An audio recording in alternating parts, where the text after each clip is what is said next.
Okay, this is logo recreation. Some people requested a video for this, and I'm sorry I didn't have one ready in advance. This is a two-dimensional piece of software, the drawing application in slides, and I do realize these are three-dimensional objects, and we were just trying to get you to get comfortable using the tools and shapes that are available to you in the slideshow. So, as I did in class, I suggested that perhaps one approach would be to copy the object and do your recreation over here. And it can be just a simple copy over with tools if you'd like. The most useful one, I believe, for this particular shape would be the polyline tool, and that's right here.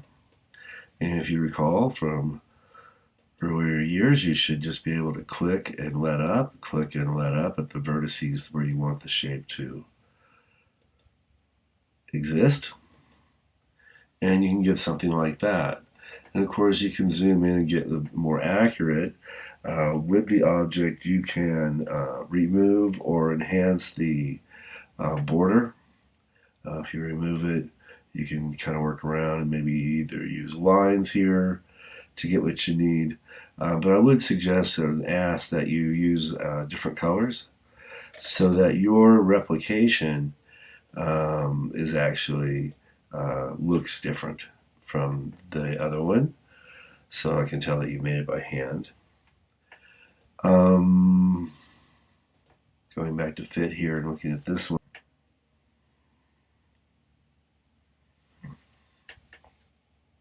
So on this particular shape, one handy tool would be the trapezoid tool. And what you can do, and when you make the trapezoid, it'll initially be a solid color. And it's kind of hard to see, what you're doing over that object.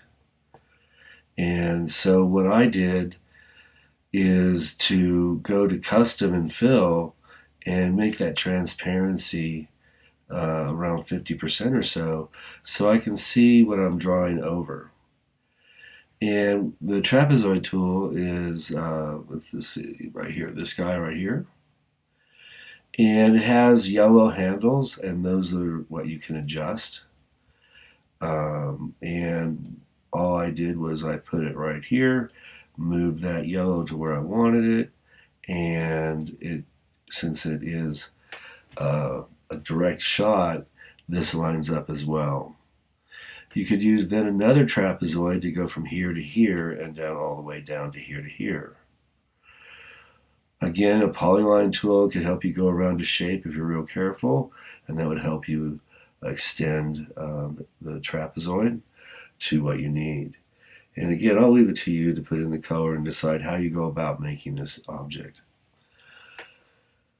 The next slide, let me zoom back out, is to put in another logo that you can find off the internet, and paste them in and try to recreate them with different colors or just hack it a little bit. So my suggestion here is maybe color the arrow within the name FedEx. So I found the logo on the interwebs, and you can see that the iconic arrow here in FedEx is there. Let's turn that a lime green. So there is an arrow shape you could use, or you could polyline your way through this. Let's see what luck we have with arrow. And we draw out something that resembles an arrow. And again, I might take its transparency down a bit, or its opacity, so I kind of see what I'm doing and have it fit just right. And again, you'll see there are handles to help you out. Here I'm going to make this a little bit smaller.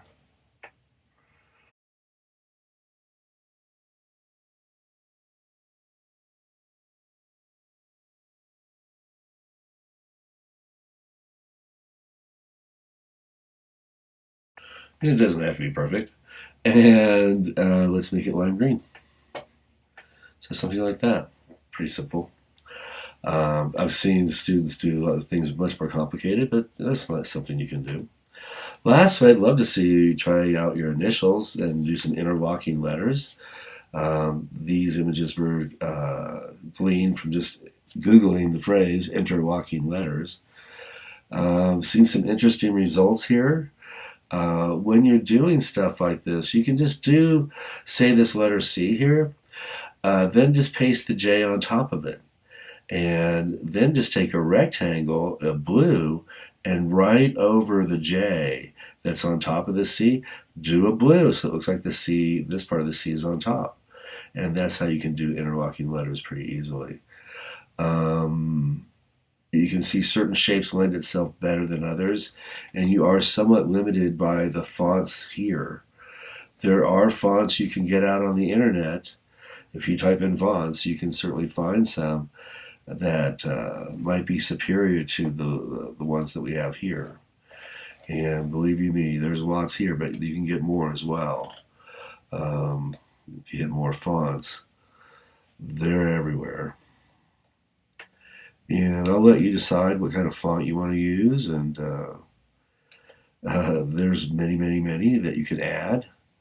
And give it a shot. And I'd love to see what you can do.